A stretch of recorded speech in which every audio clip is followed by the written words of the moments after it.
Itu seharusnya ada bidang hubungan masyarakatnya nggak, Mbak? Nah, jadi sama. Jadi seharusnya itu ada. Kenapa? Tujuannya kan mungkin untuk memberikan pemahaman ke masyarakat Indonesia, misalnya di Taiwan gitu, atau mahasiswa di Taiwan. Apa sih kegiatan IPIT gitu? Apa sih yang dilakukan oleh BMI? Nah, humas ini salah satu fungsinya tuh seperti itu, karena dia harus mengkomunikasikan bukan hanya sekedar kegiatan, tapi juga mungkin apa sih definisi dari keberadaan eksistensi dari organisasi ini buat apa, itu juga harus dikomunikasikan. Jadi 4 elemen ini ya, ada manajemen, komunikasi, publik, dan organisasi. Oke, kita lanjut.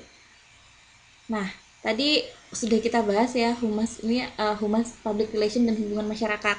Jadi sebenarnya tuh ini hanya masalah definisi ya, karena kalau misalnya kita melihat um, kalau diartikan secara harfiah gitu kan, public relation, public itu bersifat publik yang berarti umum, dan masyarakat ini sebenarnya kalau kita cari arti katanya dalam bahasa Indonesia itu lebih seperti kumpulan, kumpul sekelompok orang gitu loh. Jadi sebenarnya publik ini bisa bermakna lebih luas kalau kita lihat arti kata dari bahasa Inggrisnya gitu. Nah, tapi untuk lebih fokusnya lagi seperti yang tadi saya bilang, ada di dalam bukunya tuh dia bilang publik ini adalah any groups of people who share interest or concern. Jadi sekelompok orang atau kelompok yang mereka tuh share interest atau concern yang bersama. Jadi di sini kalau tadi saya bilang dari organisasinya ke publiknya, sekarang saya balik gitu. Publik ini juga bisa punya interest ke organisasi yang ada. Jadi misalnya contoh paling gampang, kayak mbak-mbak ini, mbak-mbak ini kenapa sih harus misalnya mengkritisi IPIT atau IWAMIT gitu kan, karena mbak-mbak mungkin punya share yang sama, kita tuh di sini bareng gitu kan. Terus ketika mungkin misalnya ada kegiatan IPIT atau IWAMIT yang kurang sesuai, kita kan pasti akan memberikan pendapat, kenapa kalian nggak bikin ini aja, atau kenapa pertemuan harus hari Senin, kenapa nggak hari Minggu. Nah itu kan, itu berarti kalian tuh share, punya kepentingan yang sama terhadap suatu institusi atau organisasi gitu. Ini jadi belum ada yang baca modul. Oke, yang sudah.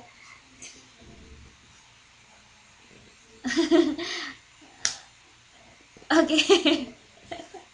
Lalu kalau misalnya ini soal, jadi kalau ngelihat dari pengertian itu ada ciri-ciri publik tuh tadi apa aja Mbak kira-kira yang udah saya jelaskan sebelumnya? Oke, oh itu baca itu ya. Gak apa-apa, lanjut. Lalu yang kedua,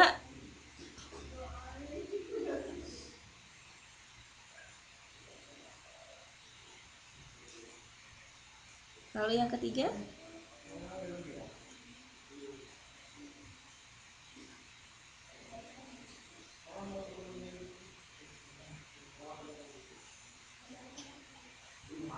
Oke.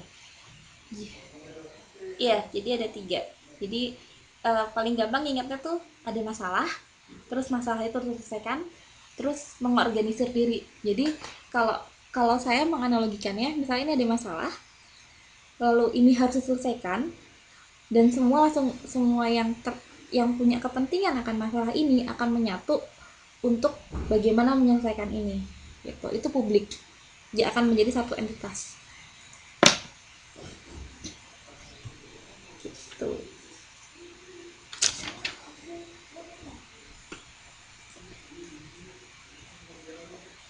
Nah, oke. Nah, lalu dari sini kan kalau misalnya kita sudah, gimana sih cara menyelesaikan masalah itu? Masalah yang tadi misalnya dihadapin bersama, misalnya organisasi BMI di Taiwan itu mau bikin pertemuan hari Senin, sedangkan kalian itu liburnya hari Minggu misalnya gitu. Jadi gimana sih buat menyelesaikan itu?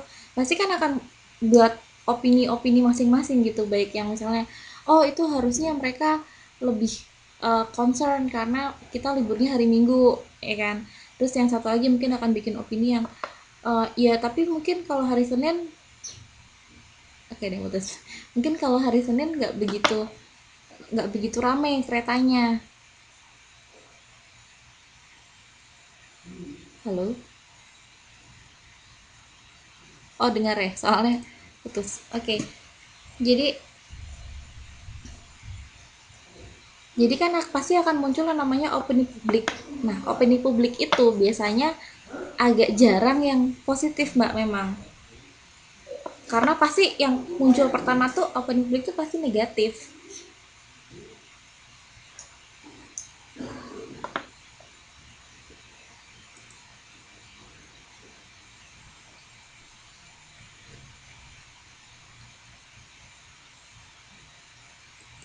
Ini yang putus siapa ya? Yang putus. Oh, oh.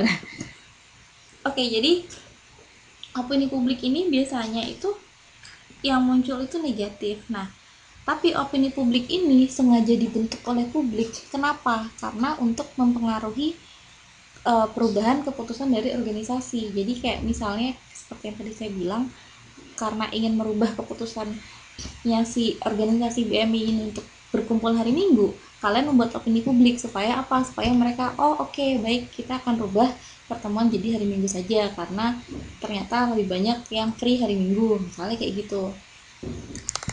Tapi kadang untuk bagi organisasinya itu sendiri, opini publik itu dianggap sebagai sesuatu hal yang merugikan buat mereka.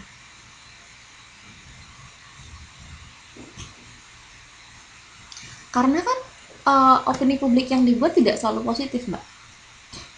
Bisa aja um, kenapa organisasi bikinnya hari Senin? Karena mungkin mereka mencari Minggu itu hari untuk mereka libur.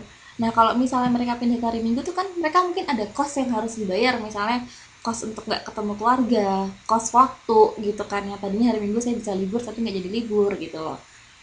Jadi kalau kita ngomongin kerugian sama keuntungan itu juga harus dilihat dari dua sisi gitu loh. Tapi salah satu cara publik ini untuk bisa mempengaruhi si organisasi itu dengan bikin opini publik. Kenapa? Karena tujuannya itu supaya kayak tadi yang saya bilang, ada masalah harus diselesaikan, terus Mbak kan cari solusinya gimana, ya kan? Supaya apa? Supaya pertemuannya jadi hari Minggu. Nah, atau kita kita dapat untung gitu loh. Kita dapat untung, tapi kan organisasi kan pasti ada sebagian yang merasa dirugikan gitu, biarpun mungkin kerugiannya tidak seberapa gitu. Tapi kalau untuk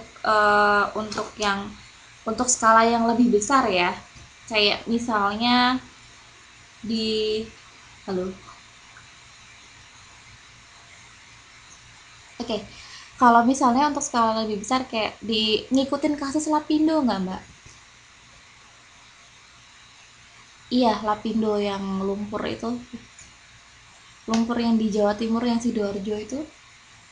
Oke, nah ketika lumpur itu meluap, ya kan, terus banyak warga yang rumahnya itu tertimbun sama lumpur, banyak orang kehilangan rumah, ya kan. Nah, orang-orang yang kehilangan rumah ini itu kan mereka butuh menyelesaikan solusi, ini gimana caranya mereka harus selesai misalnya gitu. Nah, karena mereka harus menyelesaikan masalah ini, otomatis mereka kan yang meminta bantuan media atau membuat dialog atau bikin surat terbuka di koran-koran. Nah, itu semua tujuannya untuk membentuk opini publik. Kenapa? Karena mereka mau supaya perusahaan yang menaungi proyek Lapindo ini untuk bisa mengganti kerugian yang mereka dapat gitu loh.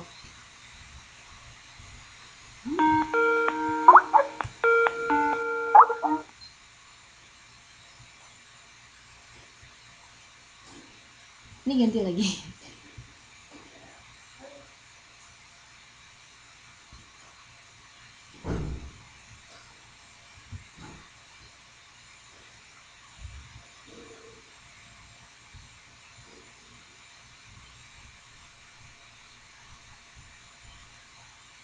Oke, saya lanjutkan ya.